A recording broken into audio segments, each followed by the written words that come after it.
20% ethanol उसमें मिलाया जाना, इससे लाभ की जगह पर घाटा हो रहा है।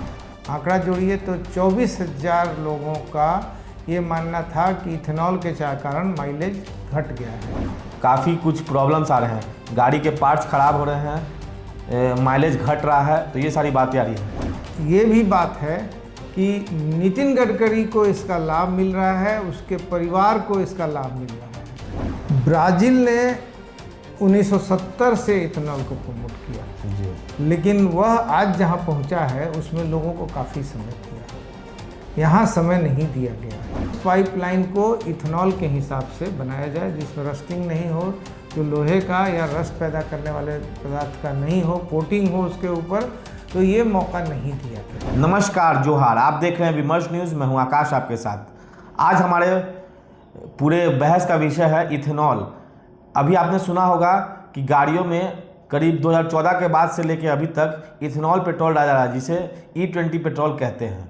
E20 पेट्रोल से नितिन गडकरी का कहना है, जो सड़क परिवहन मंत्री हैं, उनका कहना है कि E20 पेट्रोल से काफ़ी फ़ायदा होगा और माइलेज भी सुधरेगा, साथ में ये किफ़ायती भी होगा। लेकिन इसकी विपरीत स्थिति आ रही है कि E20 पेट्रोल आने से बहुत सारे लोगों को परेशानी का सामना करना पड़ रहा है। दरअसल E20 पेट्रोल बनता है इथेनॉल से। इथेनॉल 20% इथेनॉल, यानी उसमें मक्का, धान और मुख्य रूप से गन्ना से बनता है। 80% पेट्रोल होता है और 20% इसमें इथेनॉल होता है। तो इस तरह से ये बनता है। दरअसल विषय ये है कि इसके बारे में बताया गया कि ये बहुत किफ़ायती होगा, साथ में बहुत ही उत्तम क्वालिटी का पेट्रोल होगा। लेकिन इससे कुछ विपरीत स्थितियाँ आ रही हैं, जैसे कि देखा जा रहा है कि इथेनॉल आने से काफ़ी कुछ प्रॉब्लम्स आ रहे हैं, गाड़ी के पार्ट्स ख़राब हो रहे हैं, माइलेज घट रहा है, तो ये सारी बातें आ रही हैं। इस विषय पर बात करने के लिए हमारे साथ चक्रवर्ती अशोक प्रियदर्शी जी हैं, राजनीति के हर मुद्दों पर जानकारी देते हैं। अभी उनसे बात करेंगे। आपका स्वागत है प्रियदर्शी जी। दरअसल इथेनॉल के बारे में हमने आपको जानकारी दी। इथेनॉल आने से विपरीत स्थिति बन रही है देश में, और इससे काफ़ी गाड़ियों की पार्ट्स और ये सब खराब हो रही हैं, साथ में माइलेज भी घट रहा है। तो इस पर आपका क्या कहना है? अब जो बात आ रही है, कहा जा रहा है कि इथेनॉल का अनिवार्य पेट्रोलियम प्रोडक्ट में मिलाया जाना, 20% इथेनॉल उसमें मिलाया जाना, इससे लाभ की जगह पर घाटा हो रहा है। और ये भी बात है कि नितिन गडकरी को इसका लाभ मिल रहा है, उसके परिवार को इसका लाभ मिल रहा है, और ओवरऑल नरेंद्र मोदी सरकार का एजेंडा चल रहा है। ये सब आंकड़े आ रहे हैं कि 1 लाख करोड़ रुपए तक का पेट्रोलियम प्रोडक्ट जो विदेशों से मुख्य रूप से आता है की खरीद घटा है, ठीक है, और इथेनॉल का इतना अधिक इस्तेमाल किया जा रहा है। लेकिन इथेनॉल के खिलाफ लोग धीरे धीरे एक बहुत ही प्रिंसिपल कारण से, महत्वपूर्ण कारण से बोलने लगे हैं, और वह यह है कि आम तौर पर उनका माइलेज 10% घट गया। ऐसे 36,000 लोगों के बीच सर्वे किया गया था। वाकई कहा जा रहा है कि 10 नहीं 2/3 या फिर आधा हो गया माइलेज, ऐसा बताया जा रहा है। ठीक बात है, वही हम कह रहे हैं कि 36,000 लोगों के बीच में सर्वेक्षण किया गया, उसमें से 24,000, हर 3 में 2, आंकड़ा जोड़िए तो 24,000 लोगों का ये मानना था कि इथेनॉल के कारण माइलेज घट गया है। अब घट गया कितना, तो यहाँ तक बात आई है कि 40% तक माइलेज घट गया। यानी कि जो गाड़ी 10 किलोमीटर प्रति लीटर चलता था वो 6 किलोमीटर प्रति लीटर चलने लगा। ये बहुत एक्सेप्शनल और एक्सेंट्रिक बात है कि बहुत ज़्यादा माइलेज घट गया, आधा रह गया। लेकिन यह बात ज़्यादा लोग मानते हैं कि माइलेज घटा है और 10% तक तो ज़रूर घटा है। तो लोगों के सामने विकल्प रहता तो सस्ता में अगर आप इथेनॉल वाला मिला हुआ पेट्रोल देते, ईंधन देते, और बाकी का पेट्रोल जो है उसकी कीमत अधिक रहती, लोग अपना पसंद करते और चुनते। लेकिन यहाँ है ही नहीं, यहाँ ऑप्शन ही नहीं है। और आपको मैं बताऊं, यहीं पर मैं बात ख़त्म करूं, कि नरेंद्र मोदी की सरकार 2014 में बनी है। 2014 के पहले भी इथेनॉल का इस्तेमाल होता था, ठीक है, लेकिन वो 5% होता था। 5 से 10% और उसके बाद बढ़ा करके 20% E20 फ्यूल हो गया, जिसमें 20% इथेनॉल मिलाया हुआ है। तो यह इस सरकार के आने के बाद तेजी से बढ़ा है। दरअसल इथेनॉल 2014 में जब नरेंद्र मोदी की सरकार आई, बीजेपी की सरकार आई, उसके पहले 1% यूज़ किया था, उसके बाद 5% हुआ, 2014 के बाद 5 से 10% हुआ और अभी 20% इथेनॉल यूज़ किया जा रहा है। जो पूरी बाइंडिंग के लिए, प्रमोट करने के लिए जो जिसके पीछे जिनका नाम आता है वो नितिन गडकरी का आता है। दरअसल उनके शुगर केन के बहुत सारे प्लांट हैं महाराष्ट्र में। उनके बेटे के नाम पे 2 कंपनियां रजिस्टर्ड हैं जो कि इथेनॉल प्लांट बनाती हैं, और जिसका पहले बेटे का नाम है सारंग गडकरी, जिनके नाम पे मानस ग्रुप है, और दूसरे हैं निखिल गडकरी, जिनके नाम पे CN एग्रो करके कंपनी है। तो ये 2 कंपनियां हैं। पहले बेटे के नाम पे करीब करीब का 1000% का प्रॉफिट है, शेयर है मार्केट में, और उसके साथ साथ दूसरे बेटे जो हैं निखिल, उन्होंने इस पूरे इथेनॉल पे एक MOU भी साइन किया है। भारत इथेनॉल प्लांट के आने के बाद से भारत जो पेट्रोल खरीदता था, क्रूड ऑयल खरीदता था बाहर से, उससे 1 लाख करोड़ रुपए कम का पेट्रोल और क्रूड ऑयल खरीदा जा रहा है।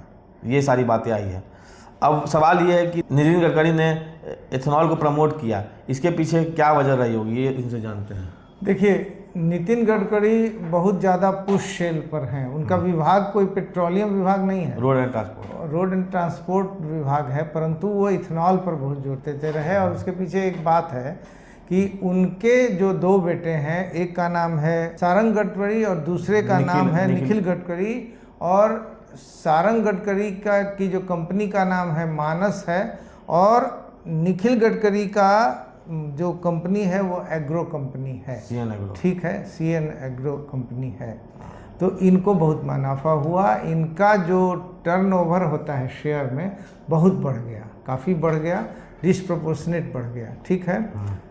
एक बात और है इसमें, यही हम केवल पॉइंटेड करेंगे, फिर आगे चर्चा बढ़ाएंगे हम लोग।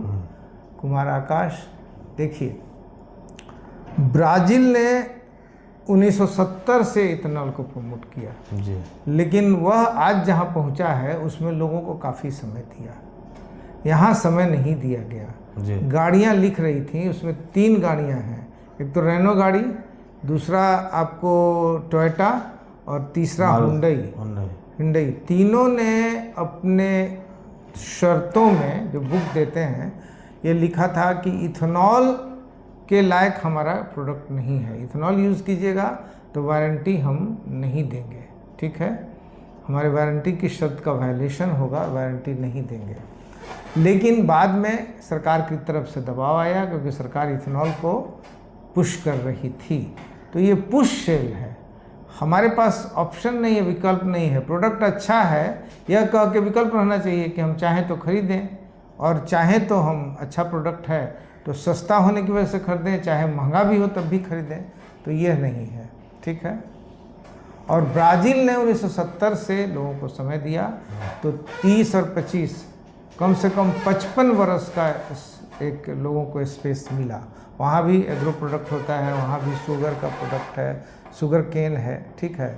तो एथेनॉल ब्राज़ील में है, लेकिन उसके अनुरूप गाड़ियाँ बनने लगी जी। इस पर हम लोग फिर बात करेंगे। दरअसल जैसा कि इन्होंने बताया कि ब्राज़ील में 1970 के दशक से लेकर अभी तक पेट्रोल में इथेनॉल मिलाते थे और उस तरह से उस पर निर्भर होकर चले, लेकिन इंडिया में इथेनॉल को एज अ थोपा जा रहा है। समय नहीं दिया गया इथेनॉल पर निर्भर होने के लिए। इथेनॉल टेक्नोलॉजी को ईजाद किया गया, लेकिन इथेनॉल जिस तरह से बढ़ना चाहिए था आगे, पेट्रोलियम मिलाना चाहिए था, जिस तरह से गाड़ी को कॉम्पेटेबल बनाना चाहिए था, उस तरह से कॉम्पेटेबल नहीं बनाया गया। साथ में आपको बता दें कि इथेनॉल गाड़ी कॉम्पेटेबल गाड़ी बनाने में, उसमें अगर इथेनॉल कॉम्पेटेबल गाड़ी नहीं है तो आपको बताया जाता है कि काफ़ी कम खर्च में आदमी इसे चेंज कर सकता है, इथेनॉल के पार्ट्स बदल सकता है, रिप्लेस करता सकता है अपने गाड़ी में। लेकिन उसके बारे में आपको अगर हम बताएं तो इथेनॉल की किट जो है, मारुति की गाड़ी को ले लें तो 4000 की किट आती है। उसके बाद इथेनॉल किट के साथ साथ इथेनॉल में इथेनॉल फ्यूल इंजेक्टर जो लगता है उसकी कीमत 14000 से 20000 के लगभग में है। और इथेनॉल टैंक या इथेनॉल टैंक जो लगता है, इथेनॉल फ्यूल टैंक, उसकी कीमत करीब करीब मारुति की एक गाड़ी की 35000 बताई जा रही है। और मारुति काफ़ी किफ़ायती गाड़ी बनाती है, ये अगर दूसरी कंपनी में चले जाएँ इस अनुसार कुछ और अधिक पैसा भी बढ़ सकता है। तो ये भी बातें जो कही जाती है कि काफ़ी किफ़ायती है, किट बदलना ये भी मुश्किल है। और साथ में एक बात और है कि इथेनॉल गाड़ी अगर आप खरीदते हैं और गाड़ी आपकी बहुत दिनों तक लगी हुई चल नहीं रही है, जो इथेनॉल प्रोडक्ट यूज हो रहा है पेट्रोलियम में, उससे काफ़ी गाड़ियों में जो पानी की मात्रा नीचे जाके जमा हो जाती है, जिससे गाड़ियों के पार्ट्स में रस्टिंग यानी जंग लगना शुरू हो जाता है। तो ये सारी बातें हैं, आगे हम चर्चा करेंगे। बहुत सारी गाड़ी कंपनियां हैं जिसमें बताया जा रहा है कि गाड़ियों के पार्ट्स ख़राब हो रहे हैं, तो इस पर कंपनी क्लेम भी नहीं दे रही है। और बहुत सारी कंपनी बोल रही है हमारी गाड़ी E20 के कंफर्टेबल गाड़ियाँ नहीं हैं। तो इस पर क्या आप कहना चाहेंगे?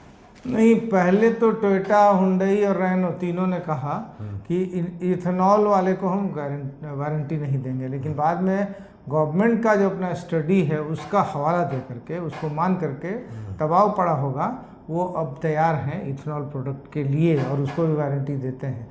अब है कि इसमें दो चीज़ होता है, एक तो इंजन पर असर पड़ता है, पार्ट्स खराब होते हैं, और एक रस्टिंग भी आती है, माइलेज घट जाता है। गाड़ी में तो इंजन पर असर कैसे होता है, रस्टिंग कैसे होता है। तो इथेनॉल जो है वह अपनी तरफ पानी के कंपोनेंट्स को खींचता है, ठीक है, और उससे बहुत दिनों तक अगर इथेनॉल टंकी में पड़ा रहा तो टंकी में पानी जमा हो जाता है बूंद बूंद करके, और उससे जंग पड़ता है।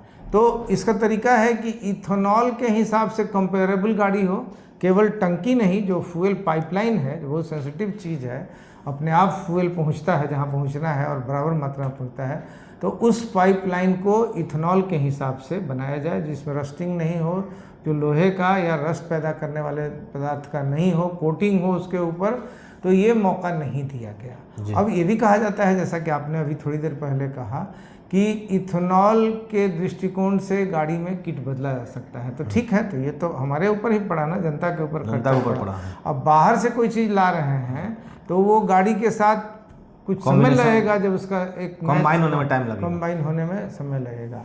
तो इथेनॉल के बारे में जितनी बातें कही गई वह इसके पीछे निहित स्वार्थ था, इस पर चर्चा हो रही है। अगर अपने गुण से ये बढ़ता तो लोग इसको अपनाते। यहीं पर हम बात समझते हैं कि ख़त्म होता है।